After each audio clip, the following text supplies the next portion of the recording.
नमस्कार, कलाम अकेडमी के digital platform पर एक बार फिर से आप सभी का बहुत बहुत स्वागत, अभिनंदन, आदाब, आभार, इस्तकबाल, खैर मकदम है। मैं हूं विवेक, एक बेहद महत्वपूर्ण कक्षा लेकर आप लोगों के बीच में हाजिर हूं और इस विशेष कक्षा में हम चर्चा करने जा रहे हैं विकास के विभिन्न आयामों की। और विकास के विभिन्न आयामों की जब हम चर्चा कर रहे हैं तो उस प्रक्रिया में जो सबसे पहला आयाम हम पढ़ते हैं वो होता है शारीरिक विकास। शारीरिक विकास यानी कि फिजिकल डेवलपमेंट, कि हमारे शरीर के अंगों का विकास कैसे होता है, ये इसके अंतर्गत आता है। शारीरिक विकास में वैसे हम यही पढ़ते हैं कि एक इतने महीने में हड्डियां इतनी विकसित हो जाती हैं, मांसपेशियां इतनी विकसित हो जाती हैं, मगर वास्तविकता यह है कि इससे जुड़े हुए जो प्रश्न हैं वो इतने गूढ़ कभी नहीं पूछे हैं। आज तक रीट ने हमसे बहुत साधारण प्रश्न पूछे हैं शारीरिक विकास के, और एक क्वेश्चन तो बहुत सरल पूछा गया है, उस क्वेश्चन को भी हम डिस्कस करेंगे। शारीरिक विकास जिसको कहते हैं फिजिकल डेवलपमेंट। फिजिकल डेवलपमेंट, शारीरिक विकास, फिजिकल डेवलपमेंट, इसको हम यहां पर डिस्कस करने जा रहे हैं। तो आइए सबसे पहले बात करते हैं कि शारीरिक विकास के अंतर्गत सम्मिलित क्या क्या होते हैं।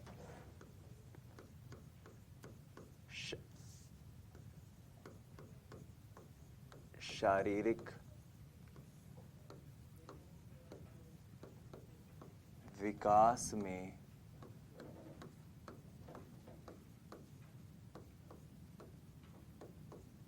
सम्मिलित होते हैं। क्या क्या चीजें सम्मिलित होती हैं शारीरिक विकास में? 4 चीजें हैं जो आपको याद रखनी है। पहली है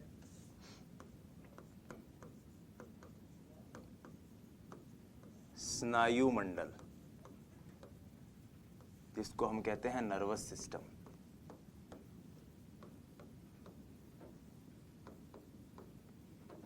दूसरी जो चीज है इसमें जो सम्मिलित होती है वो होती है मांसपेशियां।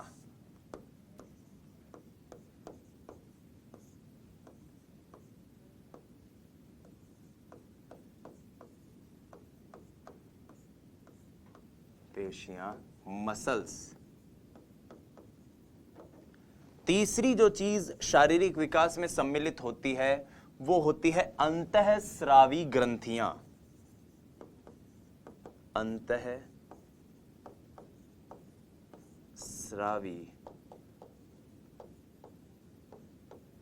ग्रंथियां, जिसको कहते हैं एंडोक्राइन ग्लैंड्स।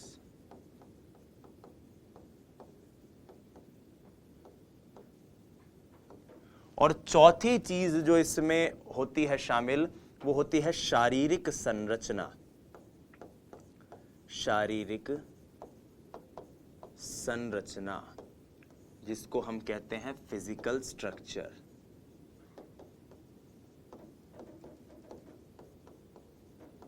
शारीरिक विकास से एक बार सीधे सीधे प्रश्न आया था, और वो सीधे सीधे प्रश्न जो रीट में आया था वो इसी कॉन्सेप्ट से पूछा गया था। अब वो क्या प्रश्न था उसको भी जानने की कोशिश करते हैं। ये L1 2015 में क्वेश्चन आया था, और वो क्वेश्चन, ये जो यहां पे चीज लिखवाई एज इट इज लिखवाई गई थी, उस क्वेश्चन में पूछी गई थी कि शारीरिक विकास में होते हैं, विकास में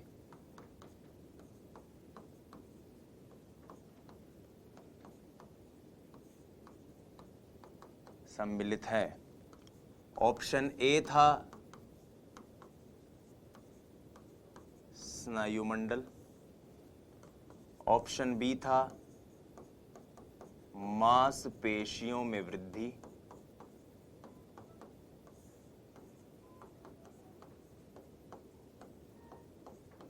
ऑप्शन सी था अंतःस्रावी ग्रंथियां, एंडोक्राइन ग्लैंड्स,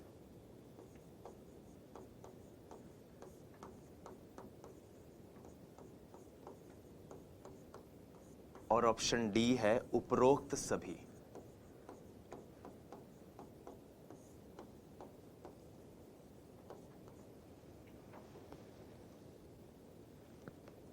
उपरोक्त सभी, इस क्वेश्चन का आंसर है ऑप्शन डी, उपरोक्त सभी। ये इस क्वेश्चन का आंसर था। तो ये क्वेश्चन L1 2015 में एक बार पूछा भी गया है। तो आप देख सकते हैं कि शारीरिक विकास में क्या क्या सम्मिलित होता है, हम इस टॉपिक में समझ सकते हैं। अब आइए शारीरिक विकास के अंतर्गत हम कुछ महत्वपूर्ण बिंदुओं को जानने की कोशिश करते हैं कि शैशवावस्था में अंगों का विकास कैसे होता है, बाल्यावस्था में कैसे होता है, किशोरावस्था में कैसे होता है। अध्ययन के दृष्टिकोण में सुगम्यता रहे इसलिए मैं यहां पर शैशवावस्था, बाल्यावस्था और किशोरावस्था ले रहा हूं। यानी शैशवावस्था को अब मैं मान रहा हूं 5 वर्ष 6 वर्ष के आसपास। ठीक है,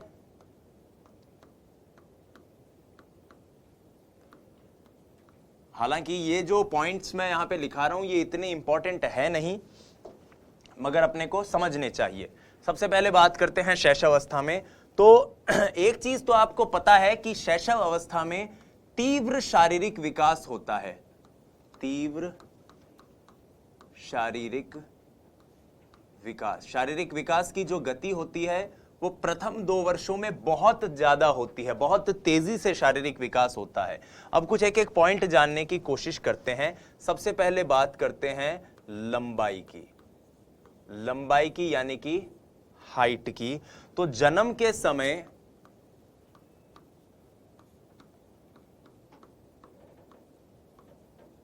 लगभग 20 इंच लंबाई होती है। जन्म के समय कितनी लंबाई होती है? 20 इंच के आसपास लंबाई होती है। और एक चीज और याद रखिएगा कि जो बालक होते हैं, बॉयज जो होते हैं, वो बालिकाओं से करीब आधे इंच लंबे होते हैं। तो बालक ग्रेटर देन बालिका, ऐसे याद रख लीजिए ताकि आपको चीजें याद रहें। बालिकाएं और कितना? 1/2 इंच। बालक बालिकाओं से करीब आधे इंच लंबे होते हैं। उसके बाद आते हैं भार की बात करते हैं कि जन्म के समय बालक का भार कितना होता है। तो जन्म के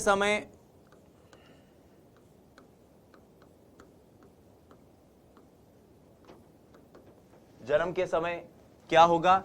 करीब 3 किलोग्राम भार होगा। ठीक है, और यहां भी बालकों का जो भार है वो बालिकाओं से ज्यादा होता है। बालकों का भार बालिकाओं से ज्यादा। 6 माह में करीब जो भार है वो 2 गुना बढ़ता है और 1 साल तक ये 3 गुना जितना बढ़ जाता है। तो भार के बारे में एक फैक्ट आप और याद रखिएगा कि 6 माह में भार में 2 टाइम्स वृद्धि होती है, 2 गुना, और 1 वर्ष तक आते आते भार 3 गुना हो जाता है। यानी कि वो जो 3 किलो का बच्चा था वो 1 साल तक आते आते 9-10 किलो का हो जाता है। ठीक है, ये पॉइंट आपको क्लियर रहेगा। भार के बाद आते हैं, लंबाई की बात कर ली, भार की बात कर ली, अब बात करते हैं मांसपेशियों की।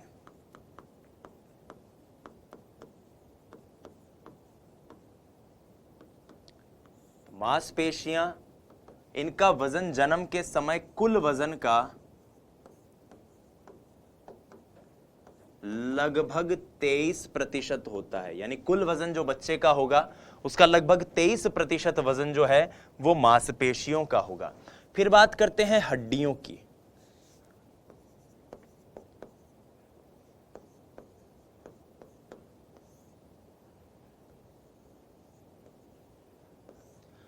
जन्म के समय ऐसा मानते हैं कि बच्चे में करीब 270 से 300 के करीब हड्डियां होती है, लेकिन बायोलॉजिकली जो स्ट्रक्चर, जो चीज होती है शरीर में, उसको हड्डी नहीं कह सकते, वो कार्ट्रिज होता है खाली। तो लेकिन हम मनोवैज्ञानिक दृष्टिकोण से ऐसा कह सकते हैं कि जन्म के समय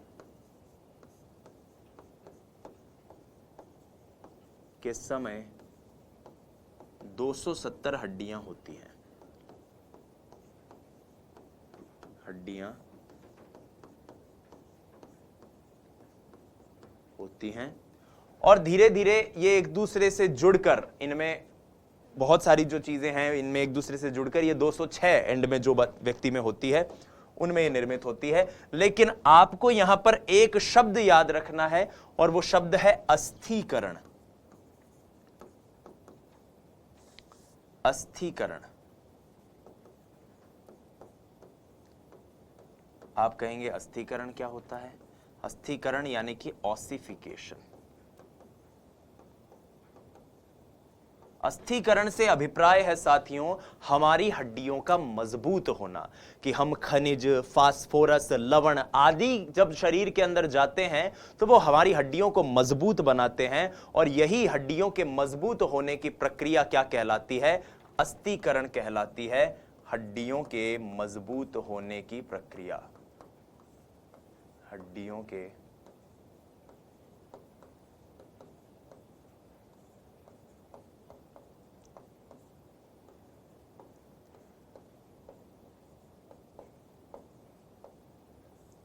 होने की प्रक्रिया क्या कहलाती है? अस्थिकरण कहलाती है। तो यहां पर हड्डियों के बारे में भी हमने जाना। अब जब हड्डियां विकसित इसी अवस्था में तीव्रता से हो रही हैं, तीव्र शारीरिक विकास इसी अवस्था में हो रहा है, तो प्रश्न उठता है कि अस्थिकरण की प्रक्रिया तीव्र कौन सी अवस्था में होगी? तो साहब अस्थिकरण की प्रक्रिया तीव्र इसी अवस्था में होती है। हमने लंबाई की बात कर ली, हमने भार की बात कर ली, हमने मांसपेशियों की बात कर ली। अब दो बातें और करनी है। एक बात करनी है सबसे पहले दांतों की। दांतों को लेकर बड़ा कंफ्यूजन रहता है विद्यार्थियों के मन में। दांत, टीथ, तो जन्म के समय दांत नहीं होते। जन्म के समय दांत नहीं होते, ये याद रखिएगा बात। कुछ विद्यार्थियों में, कुछ लोगों में जन्म के समय दांत मौजूद होते हैं, लेकिन उसको एक एनोमली माना जाता है, उसको एक विसंगति माना जाता है, उसको एक तरह का एक्सेप्शन माना जाता है। सामान्यतः जन्म के समय दांत नहीं होते।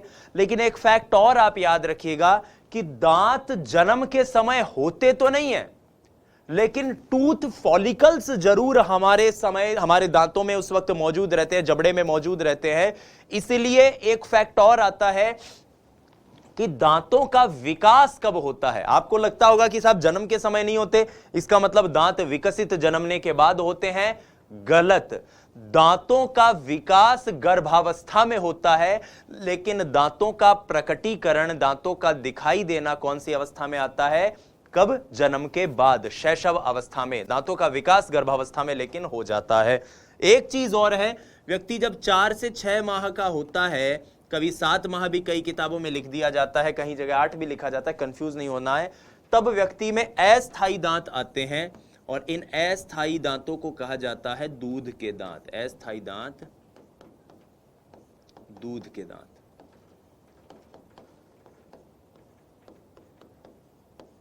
ठीक है, ये बाद में जब कुछ साल बाद ये गिर जाते हैं बच्चे के, वो एक अलग चीज है। लेकिन 4-6 माह में बच्चे के अस्थायी दांत, दूध के दांत आने शुरू हो जाते हैं। तो लंबाई, भार, मांसपेशियां, हड्डियां, दांत। अंतिम एक पॉइंट बचता है शारीरिक विकास का। आपको याद हो तो मैंने आकार में परिवर्तन, अनुपात में परिवर्तन जैसी बात जब कही थी, कब कही थी? जब हमने विकास के सिद्धांत पढ़े थे, तब मैंने अनुपात के परिवर्तन को समझाया था एक एग्जाम्पल से। वो एग्जाम्पल अब यहां पर बता रहा हूं, और वो है सिर व मस्तिष्क। सिर व मस्तिष्क।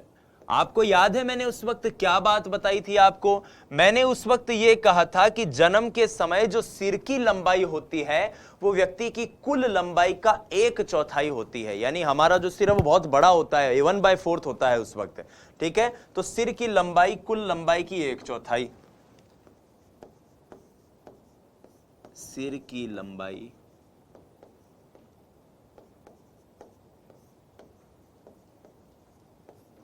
कुल लंबाई की 1/4 होती है।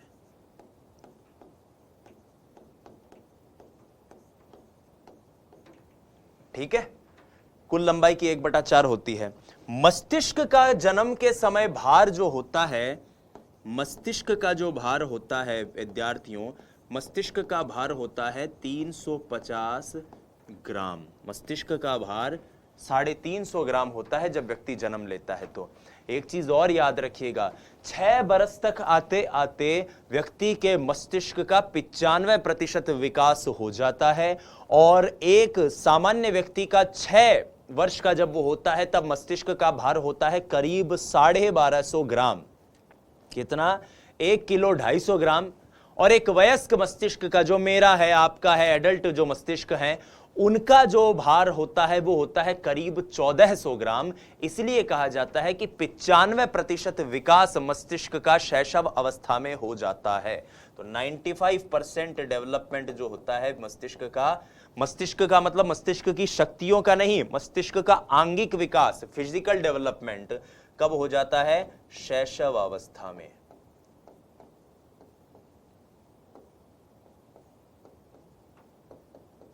ठीक है, अब जब हमने इसको समझ लिया है तो आइए अब हम बात करते हैं किसकी? बाल्यावस्था की। आइए बाल्यावस्था की बात करते हैं, और मैं यहां पर, जैसा कि मैंने कहा, अध्ययन के दृष्टिकोण से मैं इसे ले रहा हूं 6 वर्ष के आसपास। बाल्यावस्था, तो सबसे पहले बात करते हैं लंबाई की और भार की। तो सबसे पहले लंबाई, कि बाल्यावस्था में लंबाई के बारे में क्या जानते हैं अपन?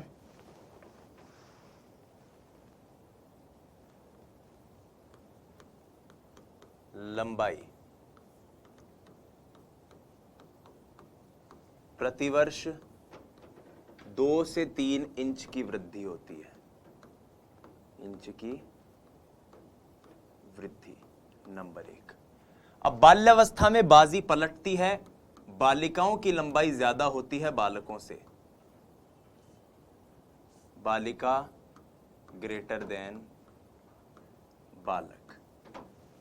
बात करें अगर भार की, तो भार जो है बालक का, भार में वृद्धि होती है। ठीक है, यहां भी बालिका का भार बालक से ज्यादा होता है। फिर बात करते हैं हड्डियों की। तो हड्डियों में जो अस्थिकरण की प्रक्रिया हो रही थी वो अब तीव्र होती रहती है, क्योंकि अस्थिकरण जब तक नहीं होगा तब तक हड्डियां लचीली बनी रहेंगी, लचीली बनी रहेंगी तो कमजोर रहेगी। तो इसलिए अस्थिकरण की प्रक्रिया तीव्र होती है, प्रक्रिया तीव्र होती है। ठीक है, और इसके परिणाम स्वरूप लचीलापन जो है वो कम होता रहता है। लचीलापन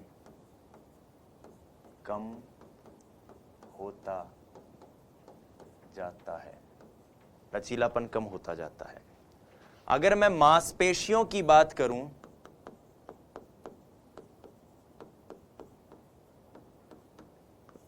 तो मांसपेशियों पे जो नियंत्रण है वो बढ़ता जाता है। नियंत्रण में वृद्धि होती है। दांतों की अगर बात करें,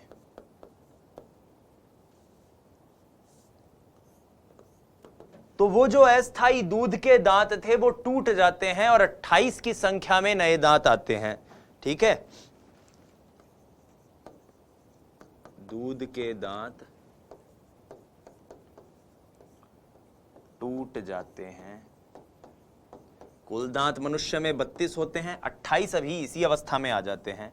ठीक है, 28 स्थायी दांत आते हैं।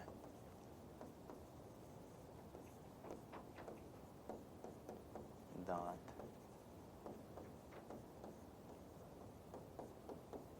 आते हैं। ठीक है, दूध के दांत टूट जाते हैं, उनके जगह पर 28 स्थायी दांत आ जाते हैं। ये आप याद रखिएगा। सिर व मस्तिष्क की अगर बात करें,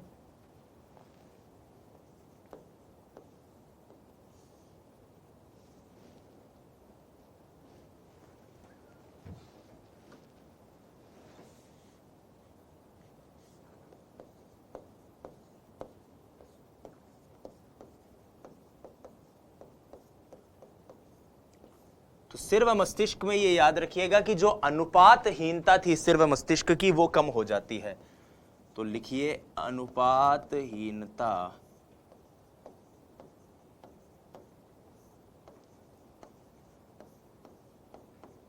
कम हो जाती है, अनुपातहीनता कम हो जाती है। ठीक है, लंबाई, भार, हड्डियां, मांसपेशियां, दांत, सिर व मस्तिष्क, अनुपातहीनता कम हो जाती है।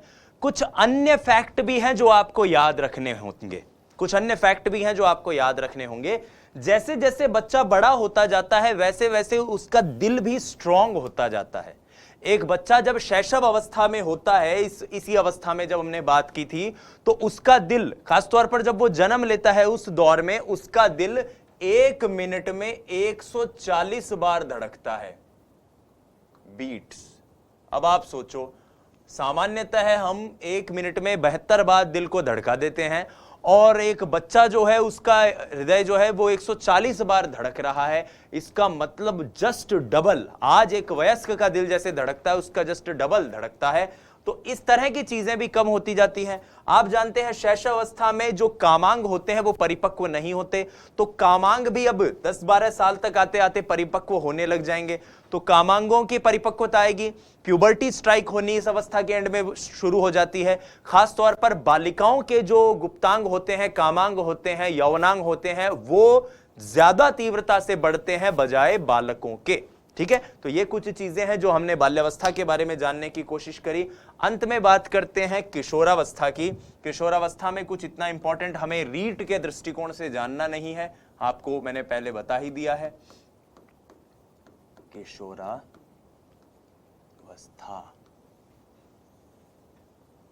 तो सबसे पहले तो बात करते हैं एक एक करके इन्हीं सारे बिंदुओं की किशोरावस्था में। सबसे पहले लंबाई, बालकों की लंबाई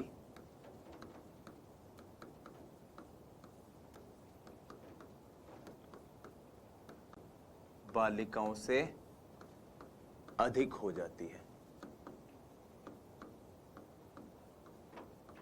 हो जाती है।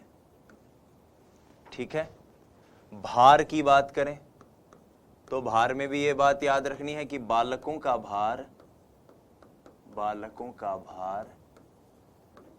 बालिकाओं से अधिक होता है, बालिकाओं से अधिक होता है। ठीक है, उसके बाद अगर हड्डियों की बात करें तो अब हड्डियां मजबूत हो जाती हैं। खासतौर पर अस्थिकरण की जो प्रक्रिया है समाप्त हो जाता है, अस्थिकरण समाप्त हो जाता है। ठीक है, अस्थिकरण के बाद दूसरी चीज क्या आती है? अस्थिकरण आता है, समाप्त हो जाता है, उसके बाद आती है मांसपेशियां।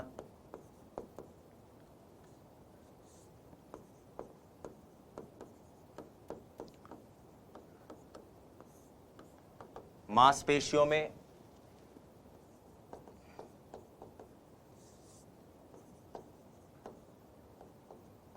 सुदृढ़ व मजबूत मांसपेशियां आ जाती हैं। ठीक है, उसके बाद दांत। दांत की अगर बात करें तो 4 प्रज्ञादंत यानी विजडम टीथ, अक्ल जाड़ जिसको कहते हैं, वो इस अवस्था में आते हैं। सिर व मस्तिष्क की बात करें तो सिर व मस्तिष्क में आप जानते हैं कि सिर व मस्तिष्क का जो विकास होता है वो लगभग 15 वर्ष के आसपास समाप्त हो जाता है। तो 15-16 वर्ष तक ये विकास चलता रहता है और 15-16 वर्ष तक पूर्ण हो जाता है। इसके अलावा जो यौनांग होते हैं वो परिपक्व हो जाते हैं। बालिकाओं के अंदर प्यूबर्टी बालकों से पहले आती है, करीब 2 साल पहले। किशोरावस्था जो है वो भी बालिकाओं में बालकों से पहले आती है, ये भी हमने पढ़ रखा है, ये भी आप जानिए। हालांकि रीट को लेकर इतना डिटेल में हमें जानने की जरूरत नहीं है। आवाज में परिवर्तन एक बड़ी महत्वपूर्ण विशेषता होती है। खासतौर पर बालकों की आवाज भारी हो जाती है, बालिकाओं की आवाज और मृदुल हो जाती है। बालकों की आवाज के पीछे ये एडम्स एप्पल, आप देखिए थायराइड ग्रंथि एक बड़ी भूमिका निभाती है। एडम्स एप्पल बालकों के गर्दन पे ये नजर आने लग जाता है, आप चेक कर सकते हो, बालिकाओं के एडम्स एप्पल नहीं होता। तो इस तरह की कुछ विशेषताएं हैं जो हम इसमें देखा करते हैं किशोरावस्था में, ठीक है। और इस प्रकार से आप किशोरावस्था, शैशवावस्था, बाल्यावस्था की शारीरिक विकास की विशेषताओं को समझ सकते हैं। अब आइए आगे बढ़ते हैं और गतिक विकास की बात करते हैं। तो अब आइए शारीरिक विकास से ही जुड़े हुए एक और पक्ष का अध्ययन करते हैं, और वो है गामक विकास।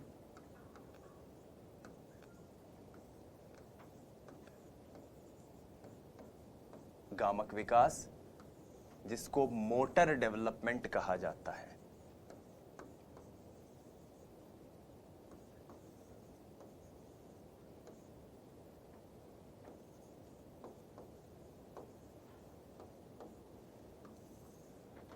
मोटर डेवलपमेंट का मतलब क्या है?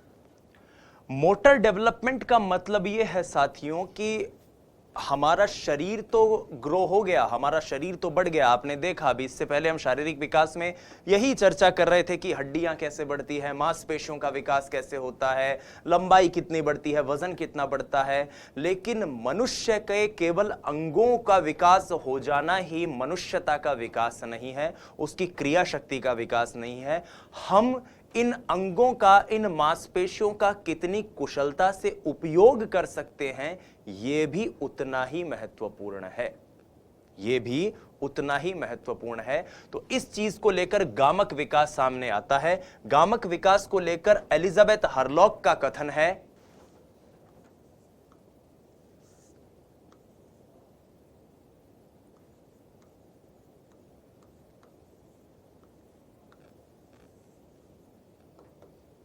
मांसपेशियों की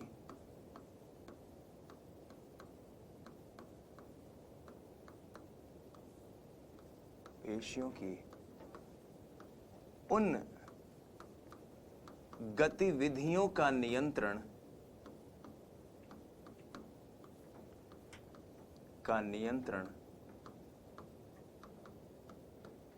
जो जन्म के समय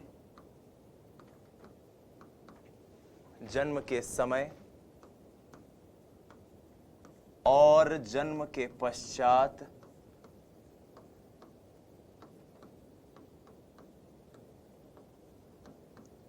अनिश्चित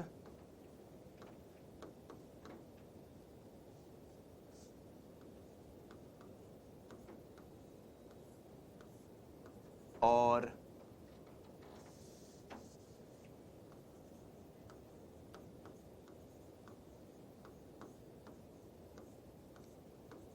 निरर्थक होती हैं।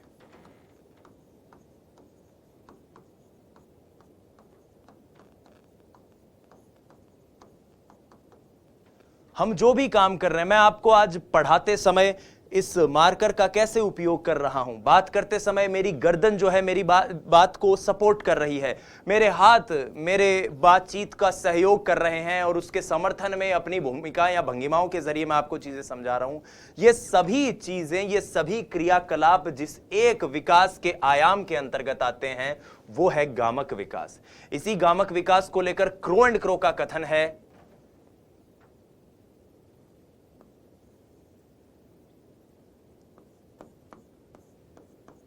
क्रो एवं क्रो।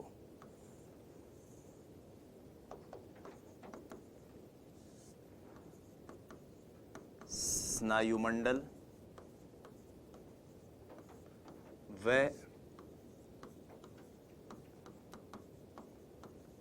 मांसपेशियों की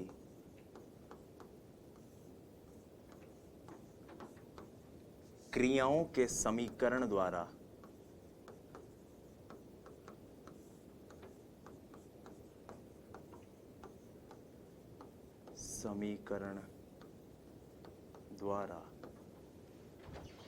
जो शारीरिक क्रियाकलाप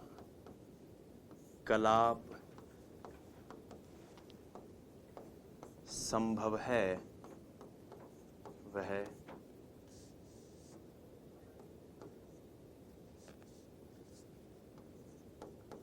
क्या कहलाती हैं? वो जो क्रियाएं क्या कहलाती है? गामक क्रियाएं कहलाती है।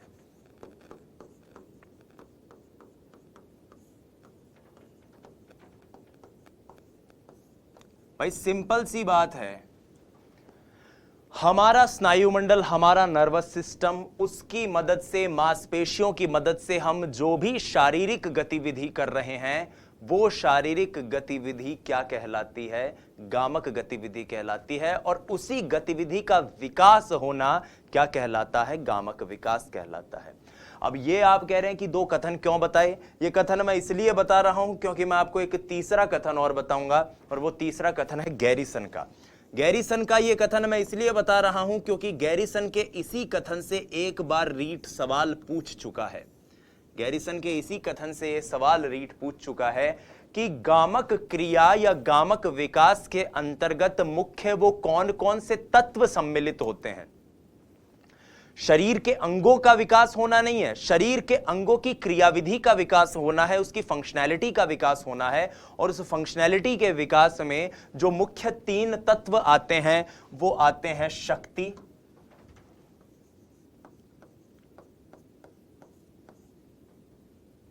दूसरा है गति, और तीसरा है अंग समन्वय।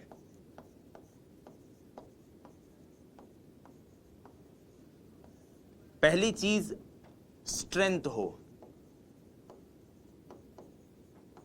दूसरी चीज स्पीड हो, और तीसरा अंग समन्वय यानी अंगों में कोऑर्डिनेशन हो।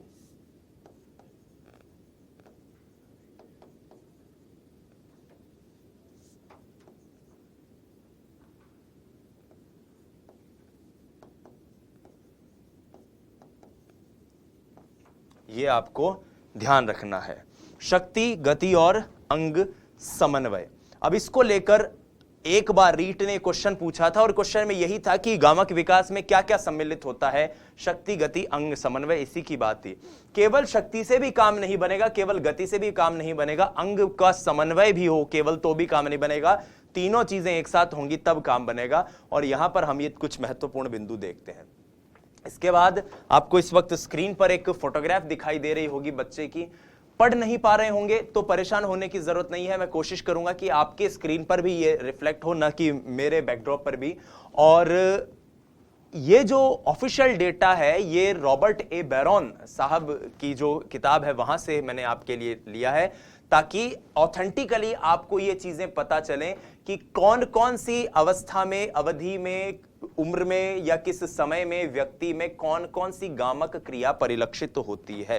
वैसे ये फोटोग्राफ आपके नोट्स पे भी आपको एज इट इज मिल जाएगी, तो आपको परेशान नहीं होना है। जन्म के समय बालक की परिस्थिति आप जानते हैं कैसी होती है। जब वो 1 महीने के आसपास होता है, खास तौर पर 2 वीक्स टू 2 मंथ, 1 महीने के लगभग, वो अपने गर्दन को उठाना प्रारंभ कर देता है। जब वो 2 महीने का होता है तो वो 1.5 से 3 महीने के लगभग, इस तरह से कह सकते हैं, और एवरेज 2 महीने का एक बच्चा अपनी चेस्ट को, अपनी छाती को भी उठाना शुरू कर देता है। 3 महीने के आसपास बच्चा रीच एंड मिस, यानी कि कुछ इस तरह से चीजों को पकड़ना या देखना करना, इस तरह की गतिविधियां करने लग जाता है। 4 महीने तक बच्चा किसी के द्वारा सहारा देने पर बैठने लग जाता है। 5 महीने पर जब वो होता है तो गोद में बैठने लग जाता है और चीजों को पकड़ने की कोशिश करने लग जाता है। 6 महीने का बच्चा, जो बच्चों के लिए आप जानते हैं कुछ ऐसी कुर्सियां या वॉकर टाइप के जो आते हैं, चला नहीं पाएगा लेकिन उस पर बैठ जाएगा, अब कोई दिक्कत नहीं होगी। Sit in high chair, grasp dangling objects. 6.5 महीने के आसपास बच्चा अकेला बैठ सकता है और उसको बैठने पर यह डर नहीं होता कि ये गिर जाएगा या कुछ होगा। ये ऑथेंटिक ऑफिशियल डेटा है। अगर इसको अपन याद भी करते हैं और परीक्षा में इसके जरिए प्रश्न का उत्तर भी देते हैं तो कोई परेशानी नहीं होने वाली, क्योंकि एक फॉरेन ऑथर के साथ में हम उसके एक तरह से कह सकते हैं, उसको हमने रेस्पेक्टिवली मानकर, उसको आधार मानकर इस डेटा को तैयार किया है रेफरेंस में। 8 महीने का बच्चा किसी की मदद से खड़ा हो सकता है, he can stand with the help of someone. वहीं 8 महीने के आसपास वो स्वयं भी कुछ बच्चों के अंदर यह चीज होती है कि किसी चीज को पकड़ के खड़े होने लग जाते हैं। 9 महीने का बच्चा करीब करीब किसी चीज को पकड़ के खुद से खड़ा होने लग जाता है। यहां तो क्या है कि किसी चीज को पकड़ा दो उसे तो उसके पकड़ के खड़ा रहेगा, लेकिन जब वो 9 महीने का होगा तो वो किसी चीज का सहारा लेके खड़ा होने लग जाता है। जैसे मान लो यहां कोई टेबल है तो वो ऐसे ऐसे हाथ रखेगा इस टेबल पे और फिर उसका सहारा लेके खड़ा होने की कोशिश करेगा। आप इस फोटो में ये देख पा रहे हैं। 10 महीने का बच्चा वो एक तरह से क्रीप एंड हैंड एंड नीज लुढ़कने लग जाता है और एक तरह से कह सकते हैं घुटनों के बल चलने लग जाता है।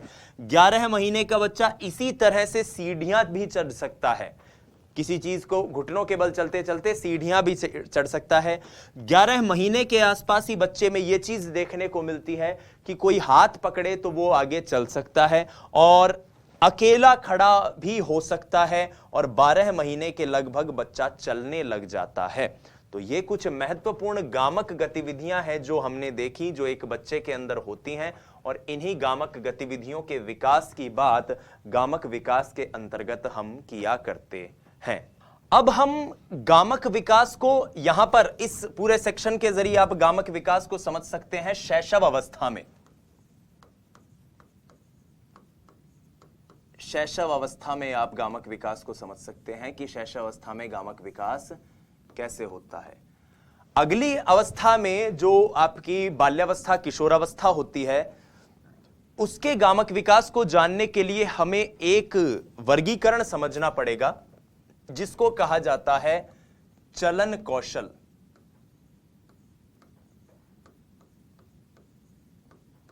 चलन कौशल, चलन कौशल का मतलब मोटर स्किल्स, मोटर स्किल्स। व्यक्ति में जो गामक कौशल पाया जाता है उसके अंतर्गत उसमें 2 प्रकार के चलन कौशल देखने को मिलते हैं और अब हम उन्हीं दोनों प्रकार के चलन कौशलों को समझने की चेष्टा करेंगे। सबसे पहले हम बात करेंगे सूक्ष्म चलन कौशल की और फिर हम बात करेंगे स्थूल चलन कौशल की। इस कॉन्सेप्ट से एक बार रीट ने क्वेश्चन पूछा भी हुआ है और बहुत ही इंपॉर्टेंट क्वेश्चन है। और ये मान लीजिए गामक विकास में आप ये भले ही याद रखें या ना रखें कि बच्चा कितने उम्र तक सीढ़ियां चढ़ने लग जाता है, कितनी अवस्था तक वो चलने बैठने लग जाता है, लेकिन अगर आपको चलन कौशल अच्छे से याद हो गए तो आप बहुत सरलता से गामक विकास के प्रश्नों का उत्तर दे सकते हैं। तो सबसे पहले आता है यहां पे सूक्ष्म चलन कौशल और दूसरा आता है आपका स्थूल चलन कौशल। सूक्ष्म चलन कौशल का मतलब क्या होता है? सूक्ष्म गत्यात्मक कौशल या चलन कौशल, गत्यात्मक कौशल भी इसे कहते हैं।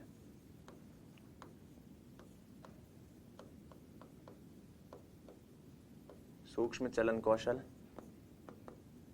Fine motor skills. और स्थूल गत्यात्मक कौशल या स्थूल चलन कौशल, स्थूल चलन कौशल, ग्रॉस मोटर स्किल्स।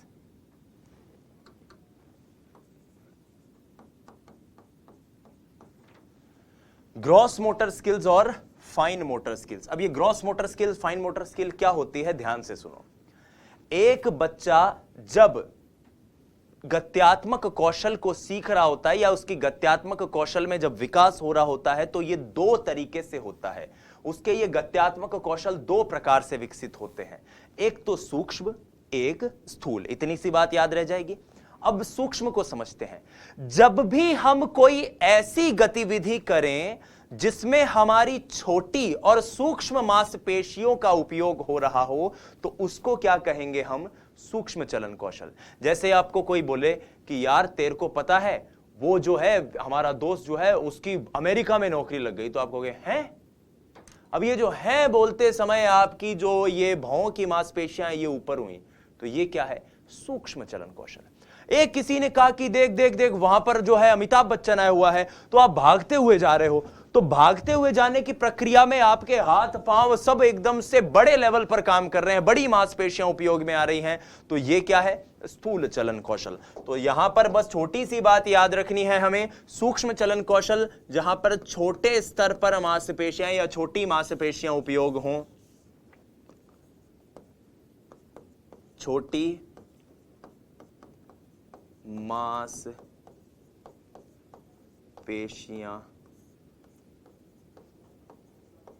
उपयोग हो, छोटी मांसपेशियां उपयोग हो। अब छोटी मांसपेशियां कैसे उपयोग हो सकती हैं भाई साहब? छोटी मांसपेशियां उपयोग हो सकती हैं लिखने में। लिखने की प्रक्रिया में हम सिर्फ कलम का इस्तेमाल कर रहे हैं। लिखना, सितार बजाना,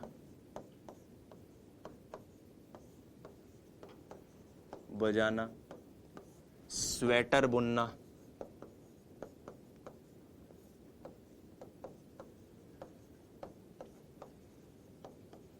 आदि छोटी मांसपेशियां उपयोग में हो रही हो। जबकि मैं बात करूं अगर स्थूल चलन कौशल की, तो ये वो चलन कौशल है जहां पर बड़ी मांसपेशियां उपयोग में आए, बड़ी मांसपेशियों का उपयोग। स्थूल चलन कौशल मतलब बड़ी मांसपेशियों का उपयोग, जैसे कि दौड़ना, भागना, सीढ़ियां चढ़ना।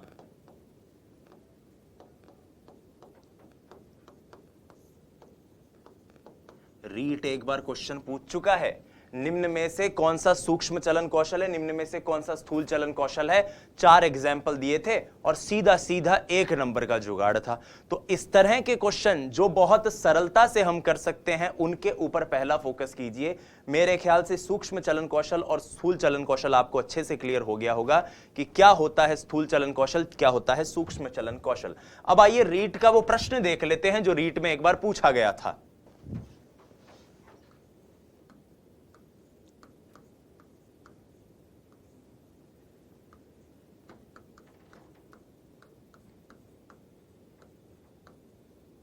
सूक्ष्म चलन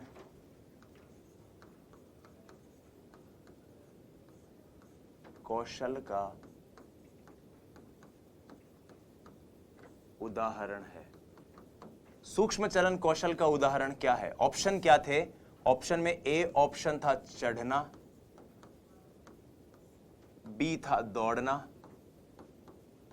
ये L2 2017 में आया हुआ है क्वेश्चन। सी ऑप्शन था शायद भागना था, नहीं कूदना था, दौड़ना और भागना तो एक ही हो गया, कूदना। और डी ऑप्शन था लिखना। ये L2 के अंदर आया हुआ क्वेश्चन है। अब आप बताओ कितना सरल सा क्वेश्चन है। सूक्ष्म चलन जहां पर छोटे स्तर पर मांसपेशियां, अब जब मैं लिख रहा हूं तो मेरी केवल उंगलियों की मांसपेशियां उपयोग में आएगी, और जब मैं दौड़ूंगा तो पैरों की सारी मांसपेशियां उपयोग में आ रही हैं। तो इसका उत्तर क्या है? लिखना। यह क्वेश्चन आया हुआ है 2017 में। एक चीज आप यहां पर याद रखिएगा नोट लगा के, कि कई कार्य ऐसे होते हैं जहां पर सूक्ष्म चलन कौशल और स्थूल चलन कौशल एक साथ प्रयोग में आते हैं। सामान्यतः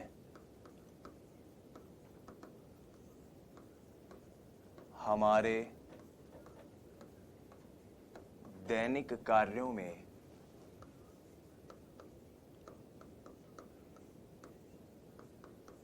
सूक्ष्म चलन व स्थूल चलन कौशल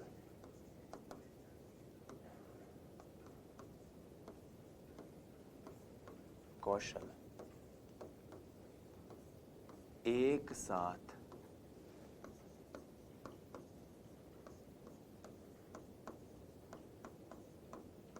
प्रयोग में आते हैं। जैसे मान लो आप क्रिकेट खेल रहे हो, तो क्रिकेट खेल रहे हो तो आप अगर बैटिंग कर रहे हो, अब बैटिंग करते समय आपके हाथ और पांव तो उदाहरण है स्थूल चलन कौशल का, लेकिन आपकी आंखें उस वक्त उस बॉल को देखकर आंखों की मांसपेशियां जिस तरह से काम कर रही हैं, ये किस चीज का उदाहरण है? ये उदाहरण है सूक्ष्म चलन कौशल का। तो प्रायः ये दोनों काम एक साथ होते हैं और इस प्रश्न का उत्तर जो ये L2 2017 में आया हुआ था, इस प्रश्न का उत्तर है लिखना। तो इस प्रकार के क्वेश्चन जो हैं वो आपसे पूछे जा सकते हैं, आपको उनके लिए तैयार रहना है। आइए अब एक बार देख लेते हैं आज के इस लेक्चर में हमने क्या क्या समझने की कोशिश करी। हमने बात करी थी शारीरिक विकास की। सबसे पहले तो शारीरिक विकास में 4 चीजें होती है: स्नायु मंडल, मांसपेशियां, अंतःस्रावी ग्रंथि और शारीरिक संरचना। उसके बाद हमने शैशवावस्था के शारीरिक विकास के कुछ बिंदुओं को देखा, हमने बाल्यावस्था के कुछ बिंदुओं को देखा, हमने किशोरावस्था के कुछ बिंदुओं को देखा। फिर हमने गामक विकास को समझने की कोशिश करी, जिसमें हमने Hurlock, Crow and Crow and Garrison के कथन को जाना। हमने जाना शैशवावस्था के अंदर मुख्यतः गामक विकास में कौन सी गतिविधियां होती है, और हमने सूक्ष्म चलन और स्थूल चलन कौशल को भी जानने की कोशिश करी। सूक्ष्म चलन जहां पर बड़ी मांसपेशियां उपयोग में आए और स्थूल चलन जहां पर छोटी मांसपेशियां ज्यादा उपयोग में आए। बहरहाल धन्यवाद, जय हिंद, वंदे मातरम, स्वस्थ रहिए, मस्त रहिए, अपनी तैयारी में व्यस्त रहिए। ये वीडियो लेक्चर जो है ये आपको इसलिए दिए जा रहे हैं ताकि आप बेहतर ढंग से कम समय में और अनावश्यक चीजों को ना पढ़ते हुए केवल आवश्यक बिंदुओं पर फोकस करते हुए अपनी रीट की तैयारी कम समय में बेहतर ढंग से कर पाओ। ठीक है, अगले वीडियो में हम बात करेंगे मानसिक विकास की। धन्यवाद, नमस्कार।